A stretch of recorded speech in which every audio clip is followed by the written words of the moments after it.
Ingatkah teman-teman semua dengan peristiwa runtuhnya Geger Boyo, sebuah bukit di selatan Gunung Merapi pada tahun 2006 lalu, yang pernah Pak Ijo ceritakan dulu saat mengenang tragedi Banker Kali Adem?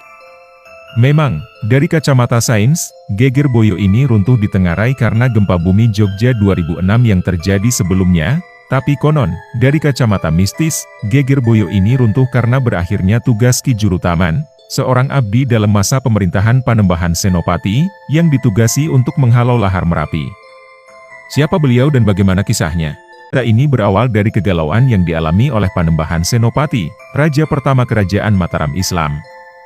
Ternyata raja juga bisa galau juga ya, hihihi.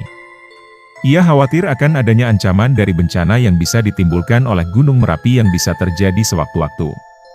Kegalauan itu ditangkap oleh penasihat spiritual beliau. Siapa lagi kalau bukan Ki Juru Mertani? Beliau kemudian memberi saran kepada Panembahan Senopati agar menemui Ratu Kidul untuk berdiskusi mengenai masalah ini. Singkat cerita, Panembahan Senopati pun segera melakukan saran dari pamannya tersebut. Beliau segera menuju ke daerah Nglipuro, Bantul.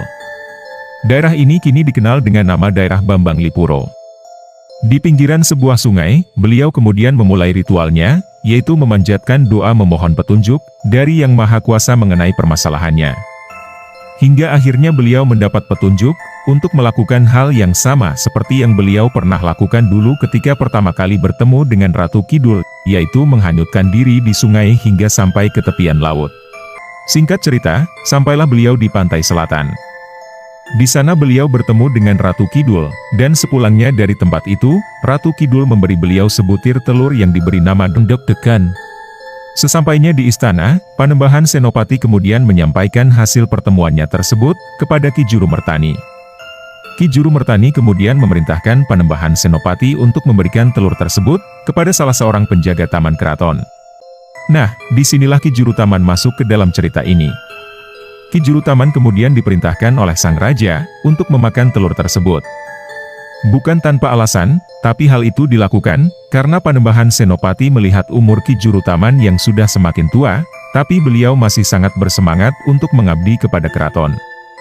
Nah, konon, setelah memakan telur tersebut, badan Ki Juru Taman tiba-tiba berubah menjadi besar seukuran raksasa. Beliau kemudian ditugaskan oleh Panembahan Senopati untuk berdiam di daerah Geger Boyo tersebut, untuk mengawal dan menghalau lahar Merapi jika bergerak menuju ke arah selatan. Nah, pada 2006 lalu Geger Boyo ini runtuh. Sebagian orang mengaitkan hal ini dengan berakhirnya tugas atau perginya Ki Juru Taman. Ki Juru Taman konon pernah berkata kalau beliau akan terus mengabdi pada Mataram hingga Wong Jowo wes ilang Jowo.